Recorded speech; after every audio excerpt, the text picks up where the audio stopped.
In 1865, Garrison Fraser was asked whether they preferred to live separately or among whites. Fraser replied, I would prefer to live by ourselves, for there is a prejudice against us that would not permit for our peace, prosperity, and harmony.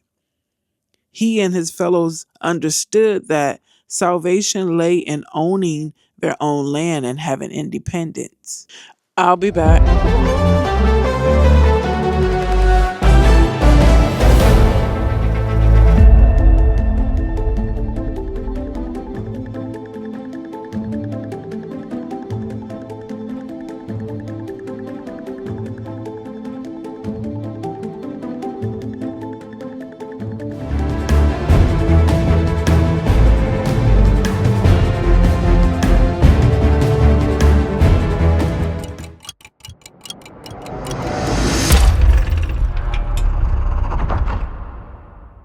Hello, hello. Welcome back, those who are returning listeners, new listeners, welcome.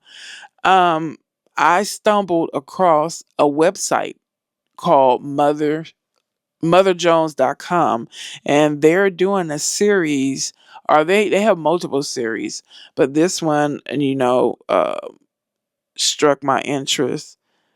Actually, I think I found it a couple of months ago. But anyway, the title of the series is called 40 Acres and a Lie. And this paragraph just jumped out. It jumped out at me, and it clarifies why Black Americans, or those called Black Americans, have been psychologically, financially, and physically oppressed. Listen to this. Despite getting started late into the growing season and having no mules or agricultural equipment, the freedmen were seceding, shocking many of their former slave owners. Saxton reported back to headquarters in Washington, D.C. Listen to what Saxton reported back. Because we've always been watched. We're always watched. We're the main group in this country worldwide that's always watched. Check it out. They have preserved with an industry and energy beyond our most sanguine expectations. They saw what recently freed slaves were capable of doing, and they didn't even have the equipment to do it or the animals to help them do it. And they had an energy that they probably would have liked to bottle and sell.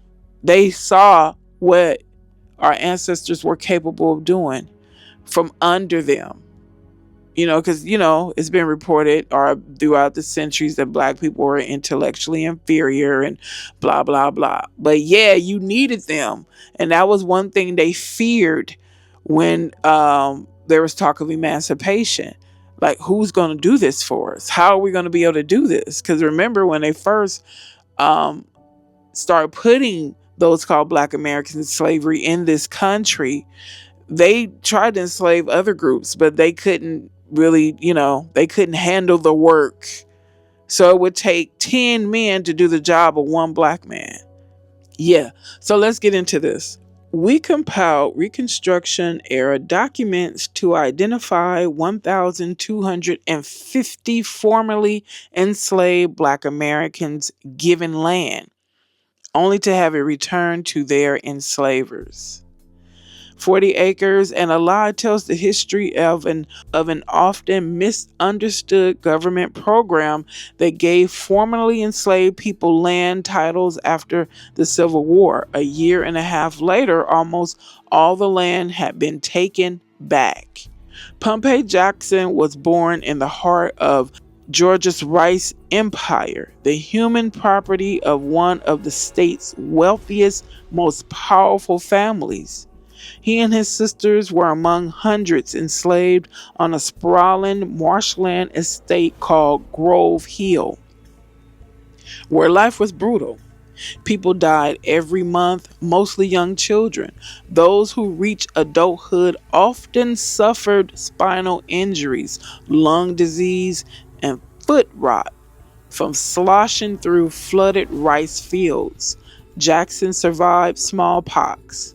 He was a teenager in late 1864 when the Union General William T. Sherman and his soldiers advanced through the Ogeechee River low country on their way to capture Savannah. Sherman freed thousands during his march through the South, later writing that freedmen in droves, old and young, followed our troops to reach a place of safety. On January 16, 1865, at the urging of Savannah's black ministers, Sherman issued an edict called Special Field Orders Number 15, which reserved large swaths of coastal South Carolina, Georgia, and northern eastern Florida for the formerly enslaved to live and work on and govern themselves. Okay, I had to stop right quick. Ooh, just something just flashed through my mind. You see there's a history of black folks wanting to be free and separated. That's what I meant. Wanting to be separated and free, just to live in peace, just to live among themselves and do what they know they were capable of doing. Because before they were enslaved, they knew how to take care of themselves, but it's always been manipulated to make it seem like, black people don't know their hair from their feet. But if that's the case, if black people, those called black people in this country, didn't know their head from their feet, why are they always imitated? Why are they always emulated? So why do you follow those called black Americans so closely and imitate damn near everything they do if they're backwards, if they're mentally inferior? It's a psychological game, and they learned how to play it very well. So black folks, those called black Americans, you need to learn how to stop being played. And there's some of those who look like you that's playing you too. They're called boule. Let's continue. Sherman's pledge of land for the formerly enslaved, which would become known as 40 acres and a mule, remains the nation's most famous attempt to provide some form of reparations for American slavery. Today, it is largely remembered as a broken promise and an abandoned step towards multiracial democracy. Less known is that the federal government actually did issue hundreds, perhaps thousands of titles to specific plots of land between 4 and 4 acres before ultimately changing course and returning the land to the plantation owners. The freedmen were not in fact promised a mule, though some did receive them. I forgot how they said the mule was thrown in there, because it wasn't initially 40 acres and a mule. They just promised them land, and then somehow the mule they asked, I can't remember, I gotta go. I explained it in one of my videos how the mule got thrown in there. But yeah, and then you think about a lot of people who say, oh my God, we don't do handouts. Oh my God, could you let it go? Oh my God.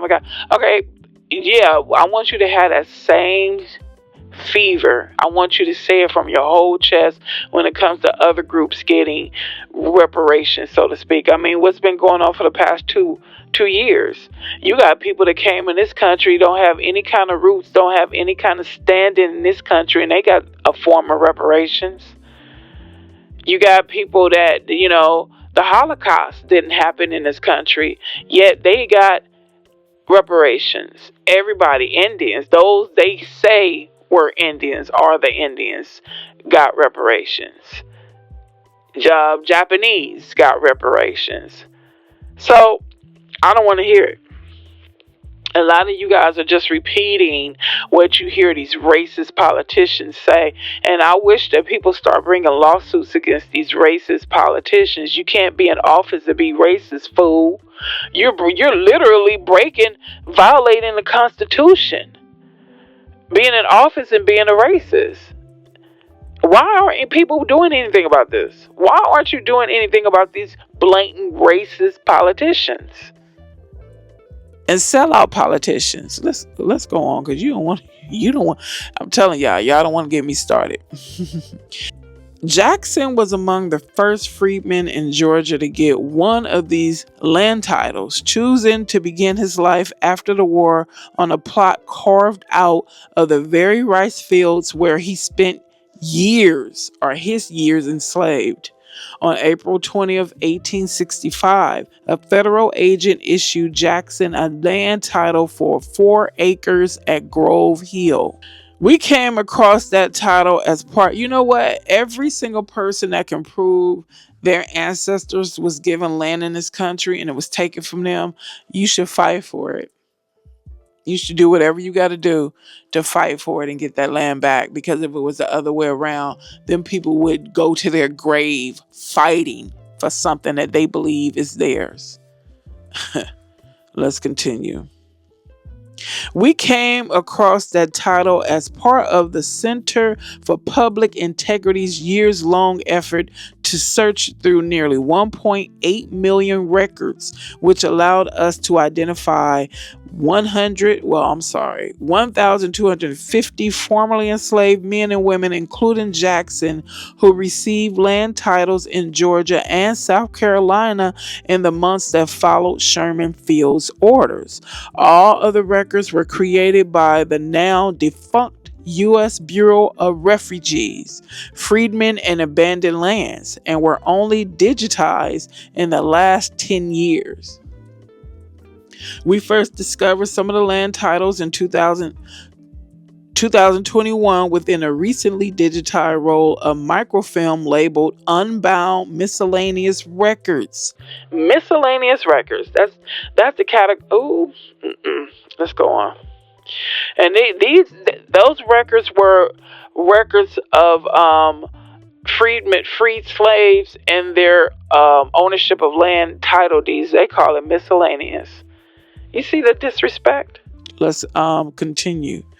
To aid in our search, we developed an image recognition algorithm that helped us surface land titles that covered more than 24,000 acres on 34 plantations that were seized by the Union Army from Confederate landowners. While the titles we have represent just a fraction of those distributed under Sherman's orders, we were able to identify at least 34 former plantations where specific land was granted to black families and then taken back. That's why black folks don't own anything. It was given, or what's that law they have? Eminent domain. They came up with that, but I guarantee you that bogus law was created just to take things from black folks. Oh my God, here she goes. Look it up. Look it up. Come on, grown folks. I'm talking to grown folks, right?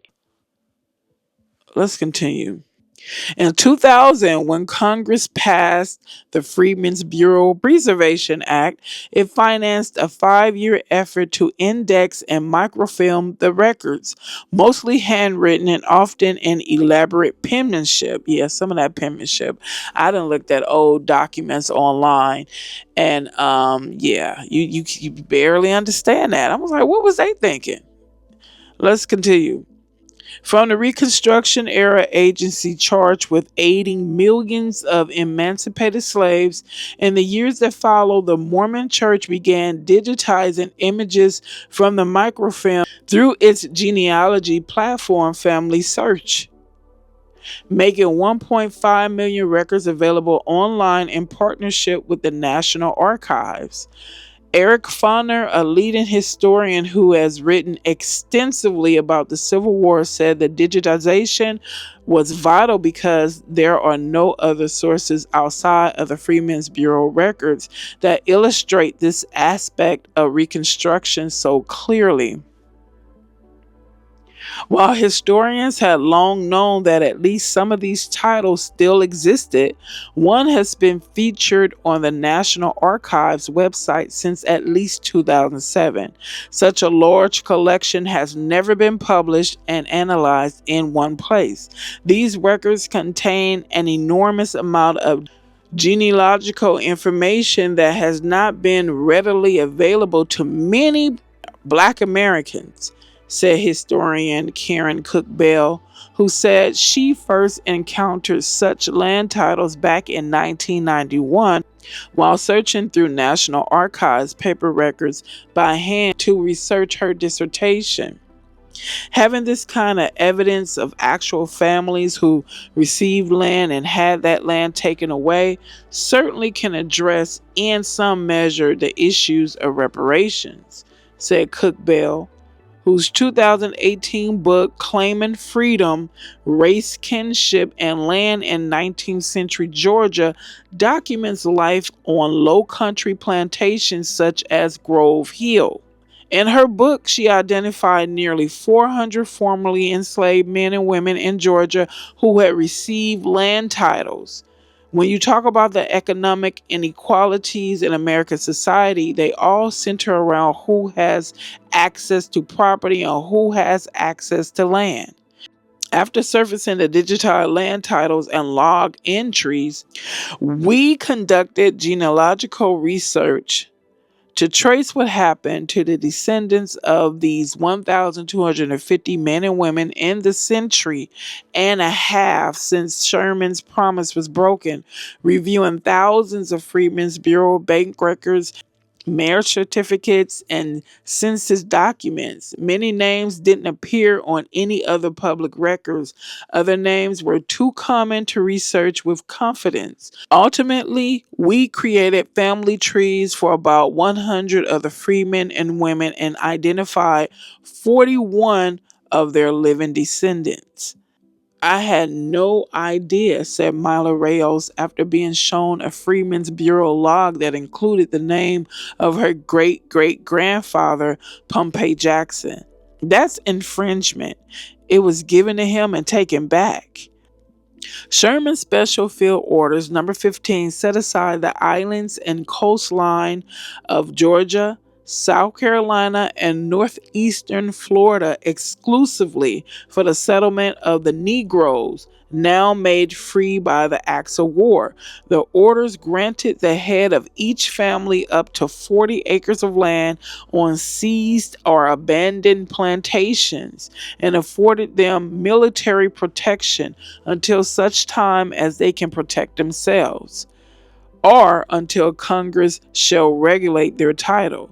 The orders further noted that in the settlements hereafter to be established, no white person whatever, unless military officers and soldiers detailed for duty, will be permitted to reside, and the sole and exclusive management of affairs will be left to the freed people themselves.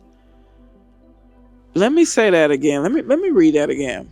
The order that Sherman gave entailed the orders further noted that in the settlements hereafter to be established, no white person whatever, unless military officers and soldiers detailed for duty, will be permitted to reside, and the sole and exclusive management of affairs will be left to the freed people themselves. Now, let me ask you a question. What happened?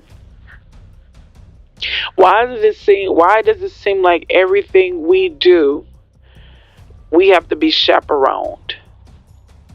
There has to be someone over us, or someone that, that's on the executive boards or the head or something, CEO. They always do not look like us. Let's continue. In his memoirs, Sherman explained that he had not necessarily intended to ensure the freemen the right to the land indefinitely, but at least through the end of the war and until federal officials took more permanent measures. Of course you didn't. In the meantime, the task of explaining and administering the orders fell to Rufus Saxton, a decorated Union general who traveled to the Second African Baptist Church in Savannah on a February afternoon in 1865. After an organist played a celebratory hymn and the Reverend Ulysses L. Houston, who helped persuade Sherman to redistribute land, offered a prayer. Saxton reportedly told those who gathered in the pews, "No people can be great unless they own soil." You know that? General Sherman knows it. Our Father in heaven knows it. And now I want to tell you, you may own the soil. Saxton's declaration created a stir, but his words would come back to haunt him. Now the man said that in order to be prosperous and have wealth, you have to own the soil. Why are we the group of people that own so less of land? Why? And don't you come back saying, well, black people want to spend their money on this, and you want to spend your money on foolish things too. The only thing is you have access to more of it. Let's go on. A few weeks later, President Abraham Lincoln signed into law a bill that clarified that black families could rent their chosen plots for 3 years with the option to buy them. The bill also created the Freedmen's Bureau, an agency charged with coordinating temporary housing, food, healthcare, education, and work for 3 million formerly enslaved people across the nation. And that's what this country is supposed to do. They were supposed to help them. These people did not have a life of their own. They were so busy slaving and helping other folks, other people, and their family forever. So they were finally free, and they had to learn how to take care of themselves, but they also needed the tools and equipment to do it. Shit, you get out of jail, and yep, I said it. It slipped out, but I said it. You get out of jail, sometimes you get some money to help you get on your way to help it. At least help you buy a ticket to get back to your hometown. They didn't even want to do that when they emancipated millions of people out of chains, physical chains. Let's continue. Within a few weeks, Saxton's officers were issuing land titles to freed people. By June, Saxton reported that he had settled some 40,000 black citizens on a land set aside from them or for them through Sherman's orders. Among them were a woman named Eliza Johnson and a man named York Williams, who each received 40 acres on Skidway Island, a short boat ride from Savannah. The 11,430 acre land that had been home to a dozen plantations was where Houston resettled more than 1,000 free people in an attempt to build a self-sufficient black colony. On the mainland south of Savannah, near the neck of Ogeechee River, at least 50 men and women, including Pompei Jackson, were issued land titles at Grove Hill. Many had been enslaved there together. The new landholders elected a board of representatives to advise the Freedmen's Bureau agent in their district, formed their own militia, the Ogeechee Home Guards, and continued producing rice to sell in Savannah. I read this earlier. Freedmen were seceding, shocking many of their former slave owners. Saxton reported back to headquarters in Washington, D.C. They are preserved with an industry and energy beyond our most sanguine expectations.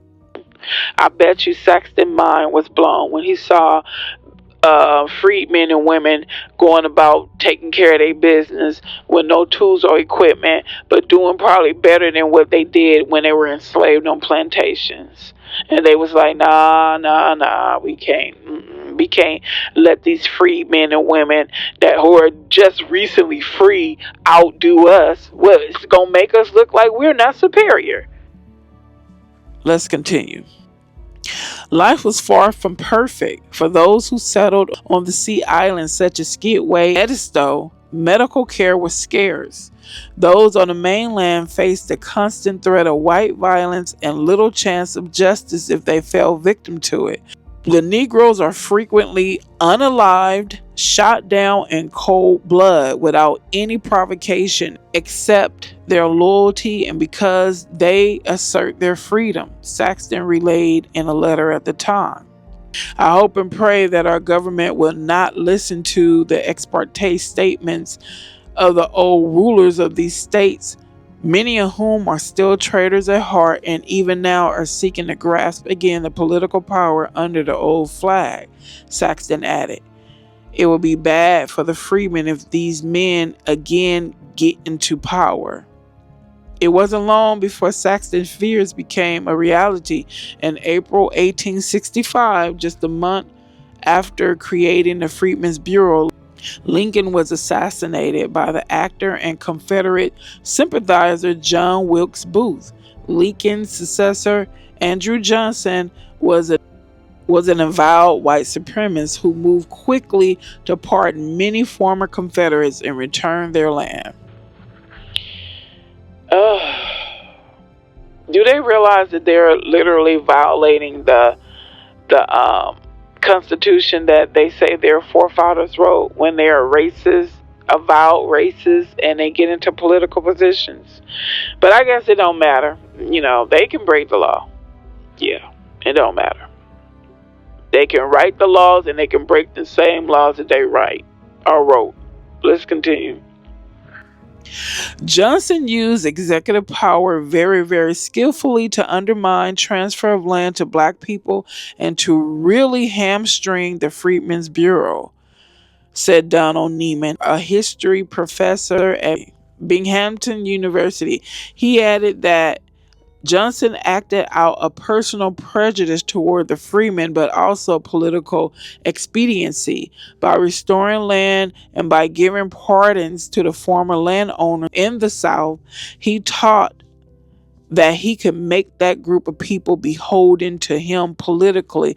And I'm trying to understand why no one with a good conscience had come in and overturned what that racist man did.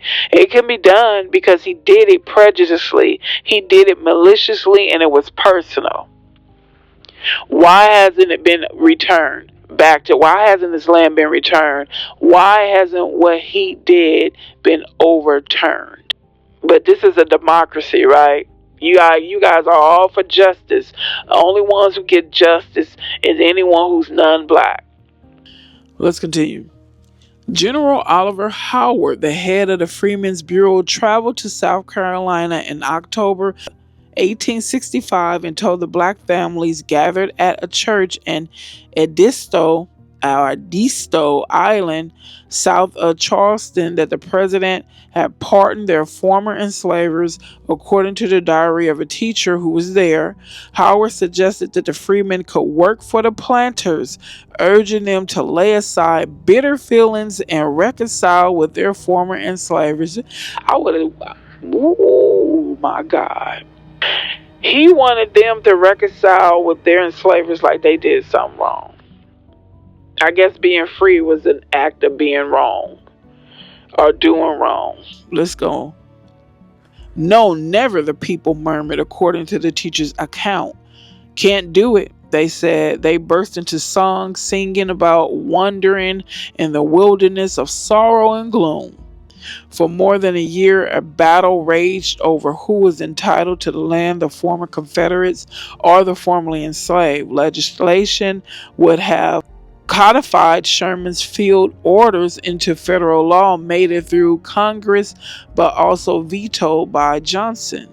The Freedmen's Bureau resisted, insisting the property now belonged to the emancipated men and women. They felt that they had earned the land. They're the ones who had tamed the land, cultivated the land, said Damani Davis, the archivist who oversees the National Archives Freedmen Bureau's collection. Their family and ancestors were buried in the land. That prompted Johnson to dispatch 2 generals to ensure that the former slaveholders were reinstalled as landowners. By the time Congress took up another Freedmen's Bureau bill in summer of 1866, most of the land had been taken back. Landmakers eventually mustered enough votes to override Johnson's veto and pass a weaker bill that gave a few scraps to some formerly enslaved people who had received land titles and were still on the land. The law swapped out their titles for warrants that allowed them to buy up to 20 acres for $1.50 per acre on government land in Beaufort County, South Carolina, far less than they had originally been promised. Still, that's a slap in the... I know they felt like they was kicked in the crack of their behind with steel-toe boots on. Give somebody something and take it back. And it actually wasn't something given. It was like they said, they earned it. They slaved on other people's land. They built buildings, they built roads, they built houses, they built damn near everything in this country, and that was owed to them, plus more. Let's continue. In parts of the South, violence broke out as former rebels returned to plots that had since been occupied by the emancipated. One Freedmen's Bureau agent reported that a 12-year-old boy had been battered and bruised by his former master, who had driven him off, helpless and hungry, to find food and shelter as best as he could. Armed members of the OGC Home Guards revolted, landing several of them in jail. The declared intention of the Negroes is to make it impossible for white men to live in this section and then take possession of the plantation themselves. The Savannah Morning News reported many other freedmen on the South Carolina Sea Islands refused to work for their former enslaved. Among the white Southerners trying to reclaim the rice plantations lost following the war was William Habersham, one of the previous owners of the Grove Hill. In January 1866, 9 months after Jackson received his 4 acres, Habersham swore his allegiance to the Union and sought a presidential pardon. He enlisted Dan Talmadge, a well-connected friend in New York, to make his case. His former slaves wish to labor for him, and he is willing to pay them wages or give them a fair share proportion of the crop. Talmadge wrote to one of his senators in Washington, D.C., I beg, therefore, that you use your influence to return him from his embarrassment. The season of planting is near, and therefore important to get the matter arranged soon. Months later, in November 1866, a federal agent issued Jackson a first-class warrant to buy land in Beaufort County as consolation for his now worthless title to part of Habersham's plantation, but Jackson wouldn't leave Georgia, instead joining a number of freemen who stayed in the Savannah area and found jobs as porters, housekeepers, and dock workers. Jackson was hired as a carpenter for a white man named William Carmichael, who had bought Costin's Bluff, one of the Habersham's family rice plantations. Jackson built shotgun houses for formerly enslaved workers who lived on the land for free, were paid 71 cents per day, and were permitted to use some of the land to plant their own cotton to sell. In 1867, he married Patience Simmons, a freed woman from South Carolina. According to public records we reviewed, he registered to vote in Savannah. When the land was taken away, they didn't wallow in despair, wrote Cook Bell, now a historian at Bowie State University, noting that many of the freedmen gathered to build black towns and found work fishing and raising livestock and invested in land. Pompei and Patience had 7 children. Their daughter Florence Jackson described Pompei as a tall, quiet man who regretted never learning to write, according to Amelia Roaz, her great-granddaughter. But Pompei did learn to sign his name. A Freedmen's Bureau bank record from 1876 shows his signature at the bottom. It would take 20 years from the day he opened that bank account until he was finally able to buy his own piece of land. In 1894, Jackson paid $75 to purchase a parcel in East Savannah, then an unincorporated part of the city where freed slaves lived. The deed mentioned that Jackson was president of the East Savannah Home Protection Society, which Rayos believes was a mutual aid organization he founded for freed people. Florence recalled growing up in a shotgun house her father built on that land and learning to make lye soap from hog fat and dandelion wine from their garden. Pompei ensured all his children learned to read and write, Rayo said. Florence completed 8th grade, the highest available to her, but she would spend her life disappointed that despite her education, the only job she could get in Savannah was washing clothes for white families. Some of Jackson's descendants joined the wave of Black Americans who migrated north in the early decades of the 20th century. His granddaughter, Louise, Florence's daughter, moved to Philadelphia in 1923 because her husband, a construction worker, was being paid less than his white co-workers, Rayo said. Florence and her husband followed them north. By then, the promise of 40 acres and a mule had long faded, and the land title Jackson received was worthless. It would take decades for his granddaughter, Louise, who worked as a nurse in a hospital maternity ward, and her husband to save enough money to purchase real estate.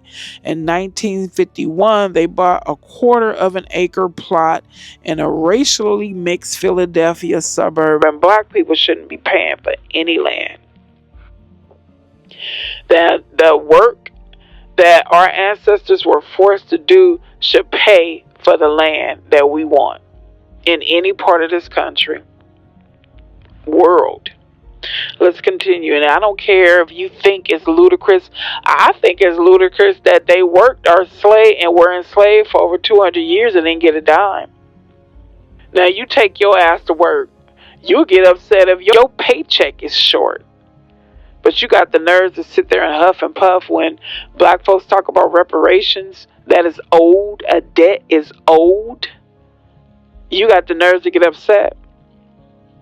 I hope your paycheck is short for the duration of your job or your career. I hope every time you get paid, everybody that got an issue with reparations, a debt that's old, I hope that every time you get paid, you have a problem with your money. Oh my God, that is so mean. Yep, and it's so mean and cruel how you feel about reparations to black Americans. Let's continue.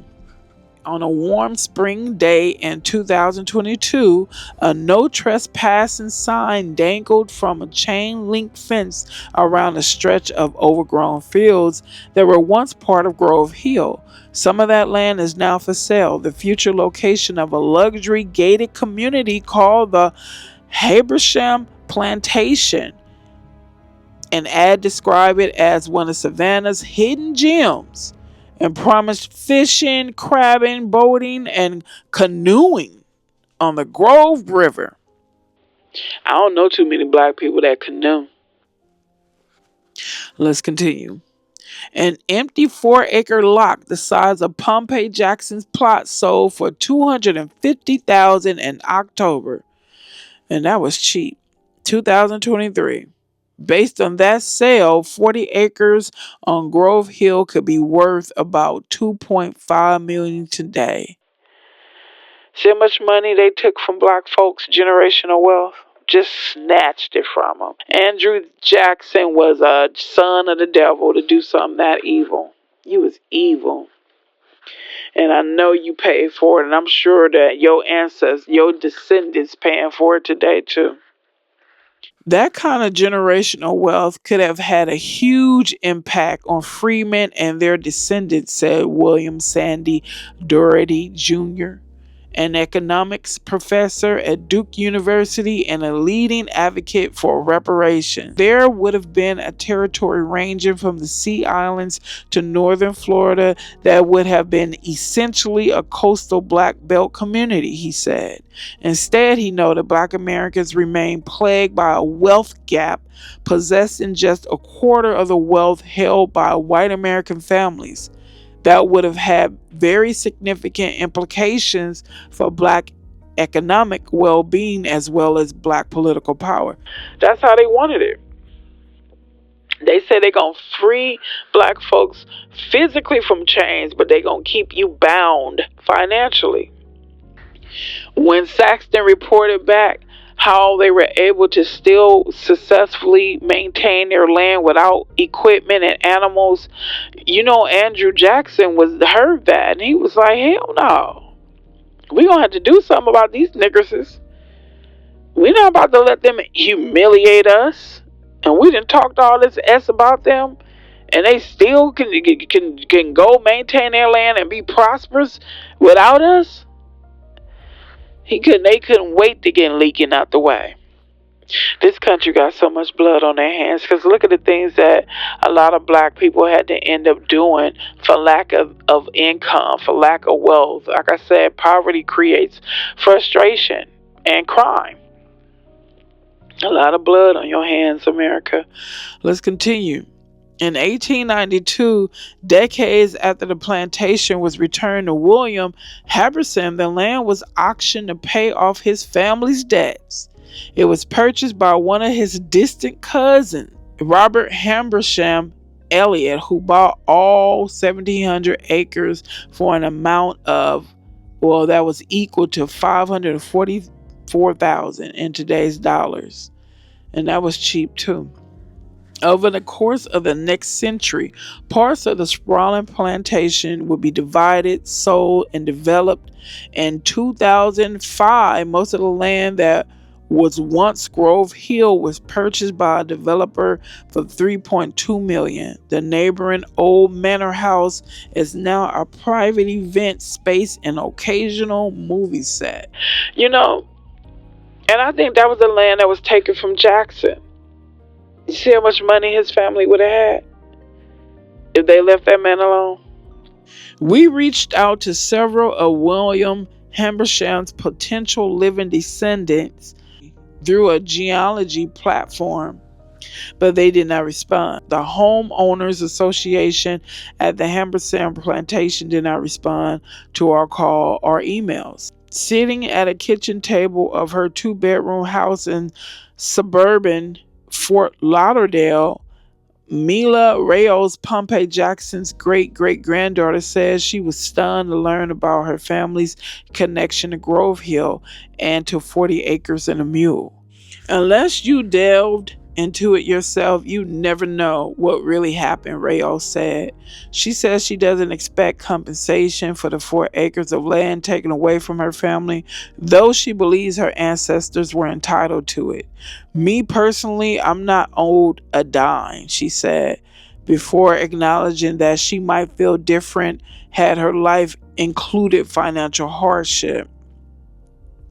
After all, Pompei Jackson's family defied the odds. Rayos pulls out a black and white photo of her great-grandmother taken on a sunny day in the early 1960s. Silver bracelets jingle on Rayos' wrist as she points out Florence. Florence's granddaughter Louise, Florence's sister, and some of their friends gathered in their backyard in suburban Philadelphia.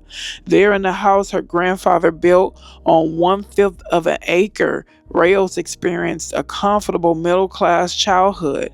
At the mostly white high school she attended, history teachers barely touched upon the era of Reconstruction and 40 acres and a mule. Rayos attended Bethune-Cookman University, a historically black college in Florida, and later obtained a PhD in clinical psychology from UCLA. She spent most of her career treating sexually abused girls in Los Angeles. Rayos married a successful aerospace engineer, and together they traveled to Switzerland, Paris, and Rome. I've had a fabulous life, said Rayos, who is now a widow. I'm proud of what my ancestors did, or else I wouldn't be who I am today or where I am today. Rayos' great-grandmother Florence had hoped to move back to Savannah one day but never did. One of her brothers, however, lived his entire life on a property in Savannah that their father Pompei purchased back in 1894. The shotgun house he built It's long gone, but the land is still in the family. Its current market value is $55,500, according to the latest appraisal from Chapman County, for less than a 4-acre plot on Grove Hill. Ooh, my God. Do you know how much land in this country was stolen from us? I was told some years ago, my auntie, our grandmother, told us that our family had about 2,000 acres in Louisiana somewhere. I tried to look it up and find it, but they made it so impossible. You know, if the deed wasn't secured and passed down through the generation, how, you know, you don't even know where to, I have no clue where to even begin to look, but I know it's possible to find it. I can also hire, there's a black organization that specializes in finding property that black people lost or was stolen from them. Yep. So one day I might get in contact with them to try to find the land that is in my family. When I think of these things and I think about the generational wealth that has been repeatedly denied, and then you want to look, they want to base how good black people supposedly have become on a few, you know, black billionaires and millionaires. But that really does nothing for us, because there are more white millionaires and billionaires, and there are more land and property owned by them than us. You know, you might have a few handful of black people that own property and land, but what is that when you have a whole group of people? Okay. That's all I have to say. I don't even want to go and continue to keep talking and talking. I mean, the article said, and the series that they're producing says enough. And go check it out. I don't know if I'm going to do second part 2, but go to motherjones.com and check out their series on 40 Acres and a Lie.